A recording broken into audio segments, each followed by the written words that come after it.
ত্রয়োদশ জাতীয় নির্বাচনের প্রস্তুতির মাঝেই সিরাজগঞ্জ ২ আসনের বিএনপির মনোনীত প্রার্থী বিএনপির স্থায়ী কমিটির সদস্য সাবেক মন্ত্রী ইকবাল হাসান মাহমুদ টুকু রাস্তায় বেরিয়েছেন।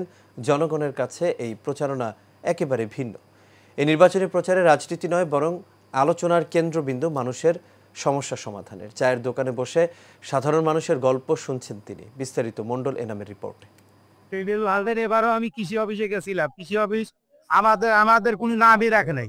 ত্রয়োদশ জাতীয় নির্বাচন এবার বিএনপির মনোনীত প্রার্থী শুধু ভোটের জন্য নয়, ভোটের আগে এবং ভোটের পরে নিজ এলাকায় গণমানুষের সঙ্গে সম্পর্ক তৈরির, মানুষের সমস্যা, তাদের চাহিদা এসব শোনাটাই গুরুত্বপূর্ণ মনে করছেন বিএনপির এই বর্ষীয় নেতা।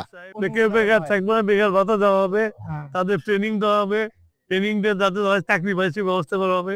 এ সময় ইকবাল হাসান মাহমুদ টুকু বলেন, সাধারণ মানুষের প্রতিদিনের সমস্যাগুলো শোনা এবং তাদের বাস্তব অভিজ্ঞতা জানতে তিনি সবার কাছে পৌঁছাতে চান।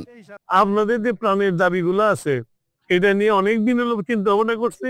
আমাদের চেয়ারম্যান সাহেব চিন্তা ভাবনা করে 31 দফার মধ্যে কৃষিকাজের কথা বলছে।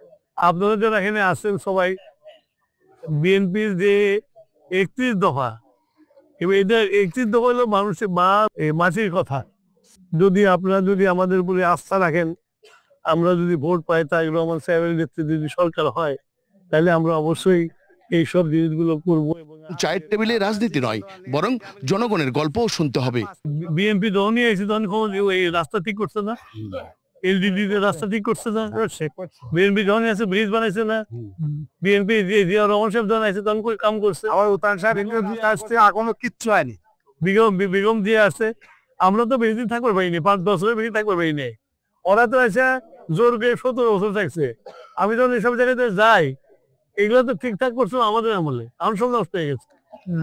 আল্লাহ যদি সুযোগ দেয়, তাহলে অবশ্যই আমরা আমাদের 31 দফার আলোকে সব কাজ করবো। জনপ্রতিনিধি হওয়ার জন্য শুধু ভোট নয়, মানুষের হৃদয়ে জায়গা করে নিতে হবে বলেও মনে করেন বিএনপির স্থায়ী কমিটির সদস্য ইকবাল হাসান মাহমুদ টুকু। আমরা কাজ করি সিরাজগঞ্জের মানুষের মঙ্গলের জন্য, রাজনীতি করি। আপনারা বলতে পারতেন। Mondal Enam, Asian television, Dhaka.